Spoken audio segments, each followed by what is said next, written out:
Hello friends, welcome to the session on compilers. In this session, we'll be discussing about the first phase of compilation called as the lexical analysis.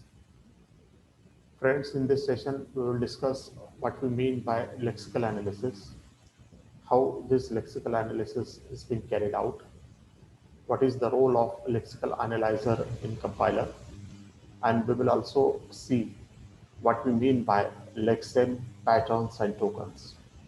Also, we will discuss a simple approach for the design of lexical analyzer. Friends, as you know that you are viewing this session on my YouTube channel, Learn with Prakash Kanade, and subscribe to the channel to see many videos on the subjects of electronics and computer science. So let us start the session with the question what we mean by lexical analysis.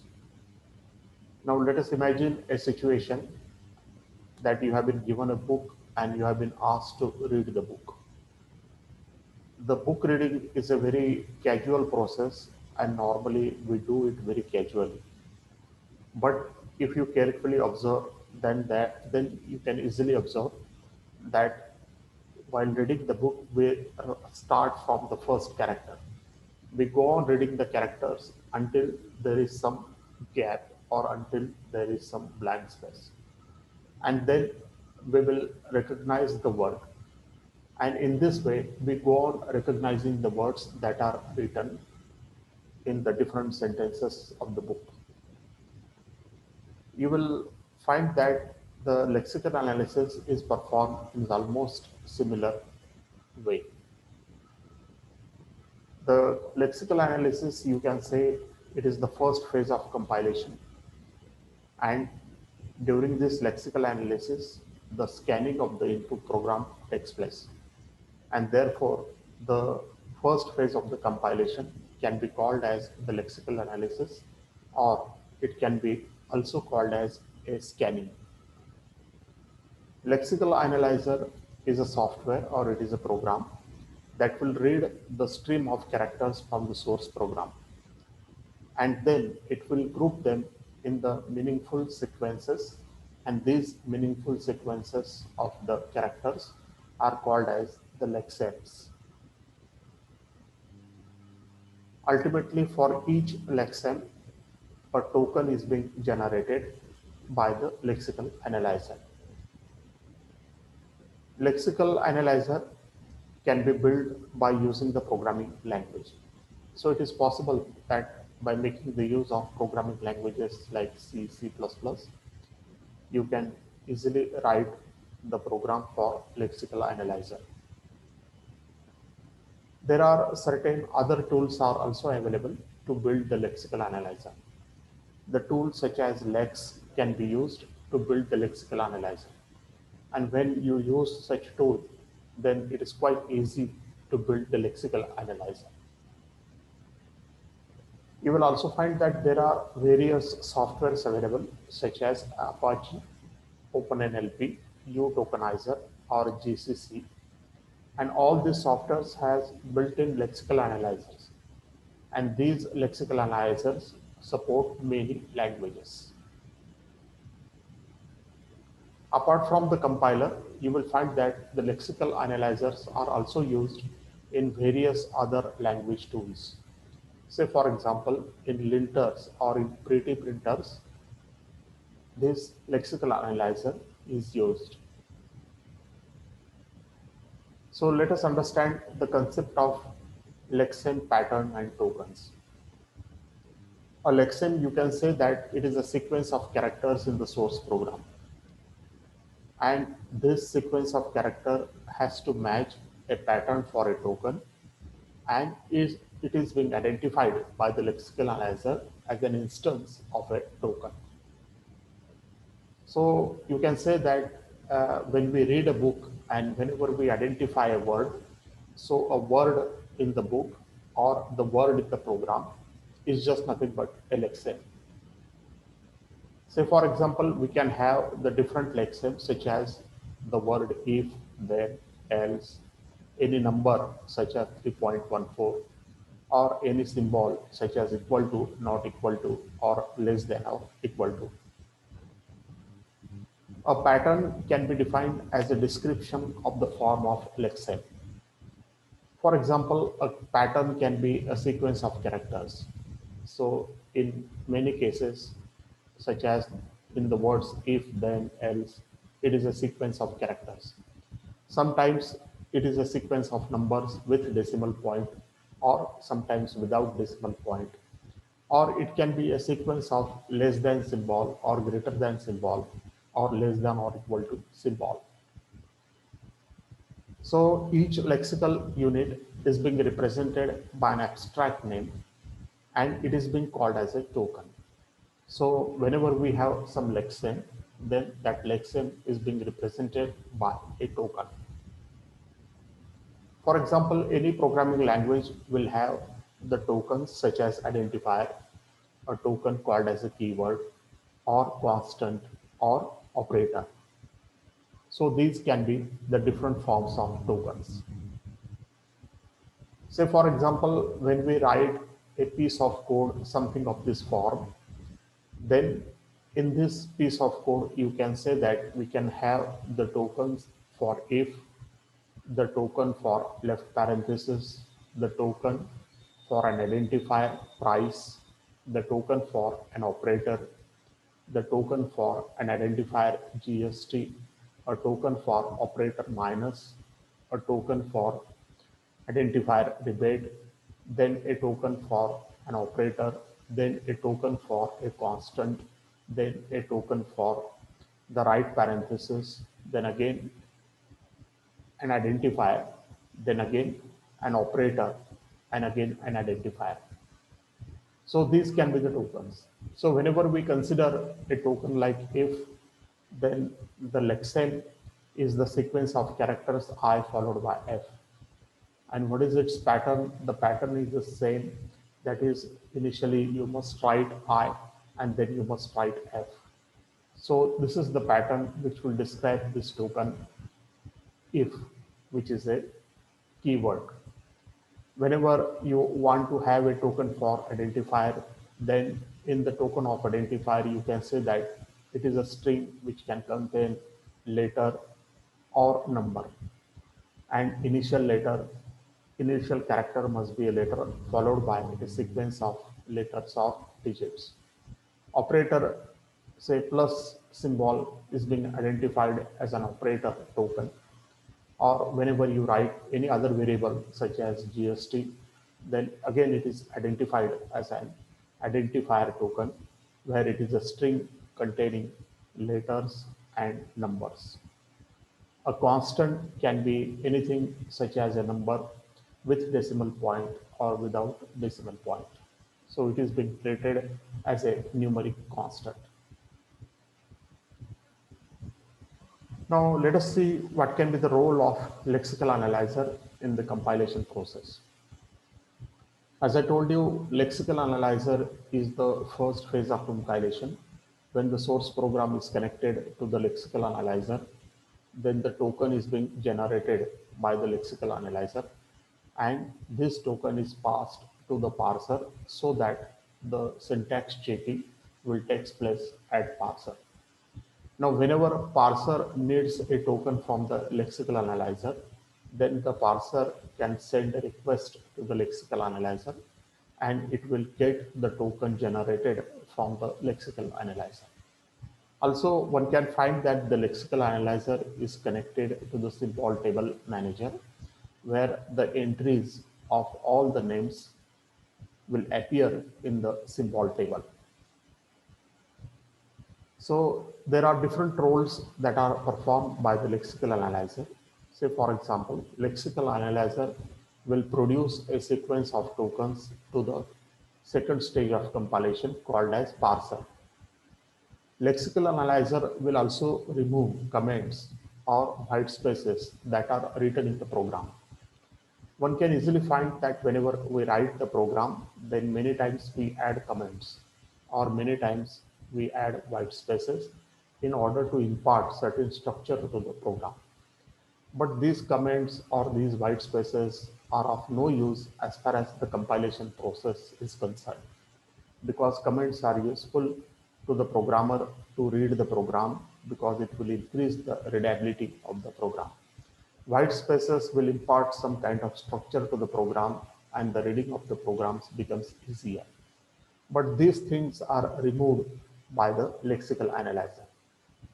Lexical analyzer will also associate a line number with the error messages.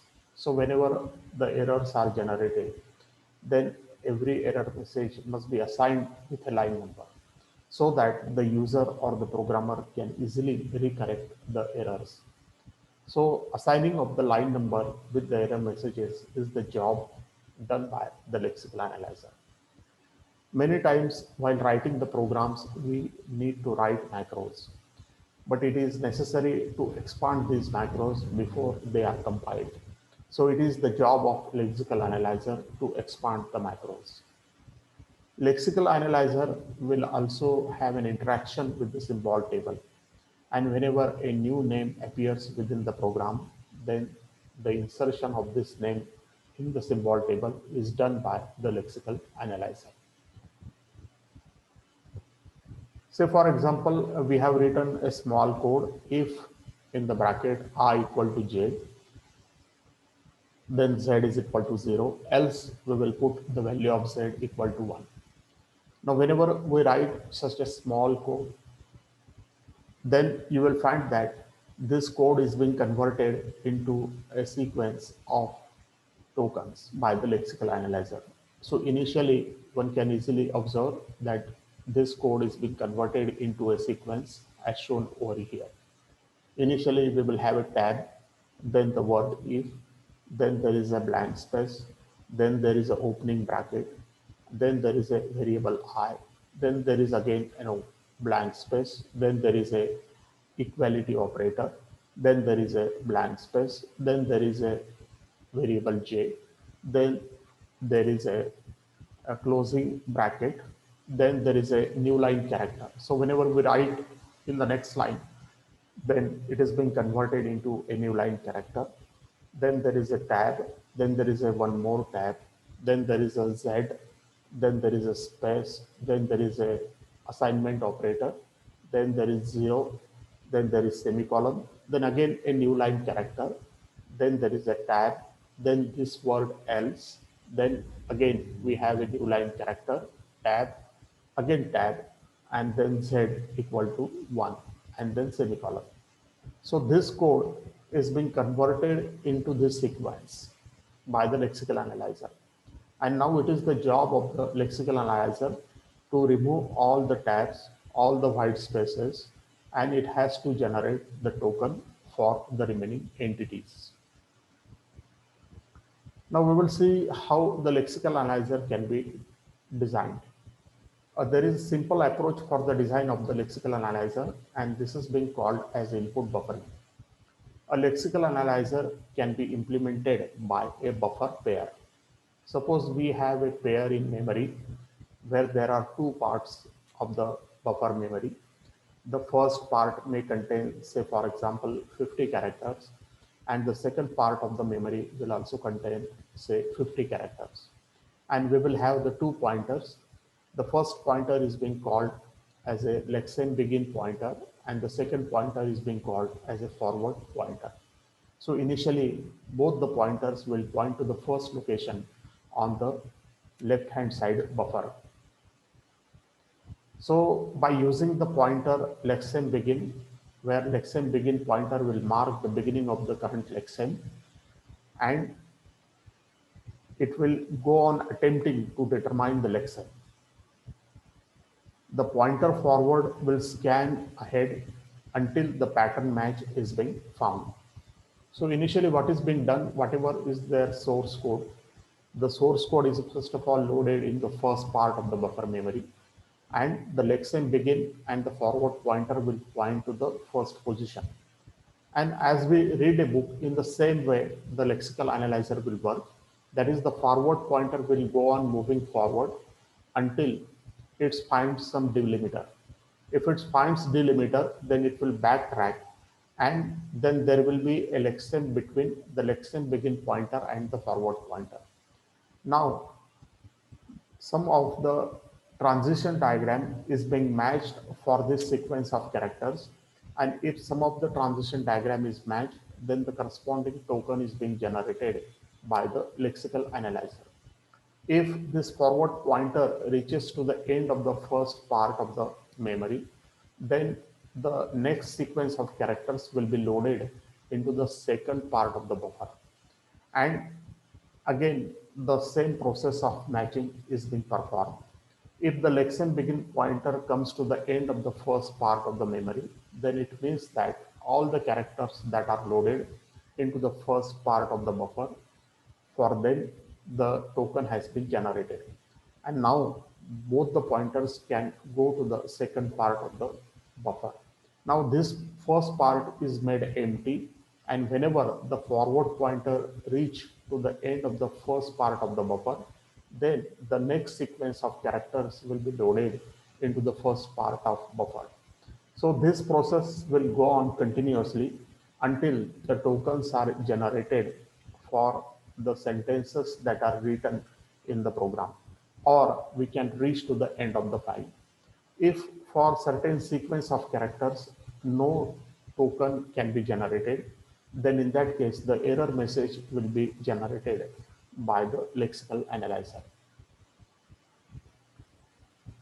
So this is a simple algorithm which will explain how the movement of the pointer is being controlled. So initially we will check if the pointer is at the end of the first buffer, then we will reload the second buffer, and we will make the position of the pointer to the beginning of the second buffer.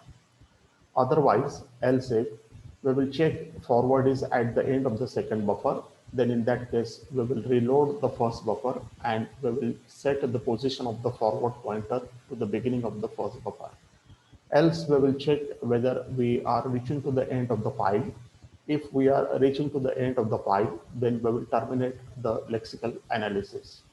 And here we can write the cases for the other characters. Now let us see our simple example. Suppose we have been given a source code: if I is equal to j, z is equal to 0, else z is equal to 1.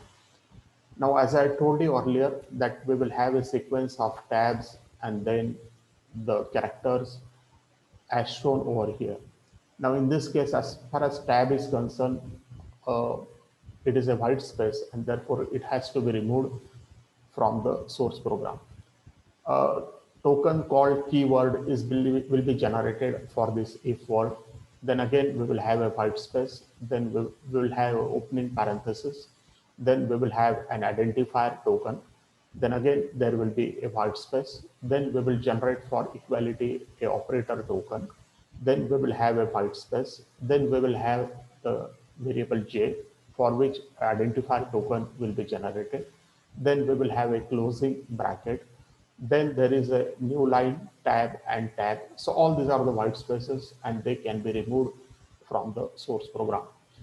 And then we will have again an identifier, then white space, then equality, assignment operator, and then a space, and then we will have a value or numeric value. This is 0. So in this way, you will find that the different tokens can be generated for the code that is being written in the source program. So at the output of the lexical analyzer, you can expect a sequence of tokens. Now the question is how the tokens are generated, and for this we need to use some technology, and this technology is being called as the finite automata technology, which can be used for the implementation of the lexical analyzer. Thank you, friends, for giving the session. Hopefully, you have understood what we mean by lexical analyzer and how to design a simple lexical analyzer.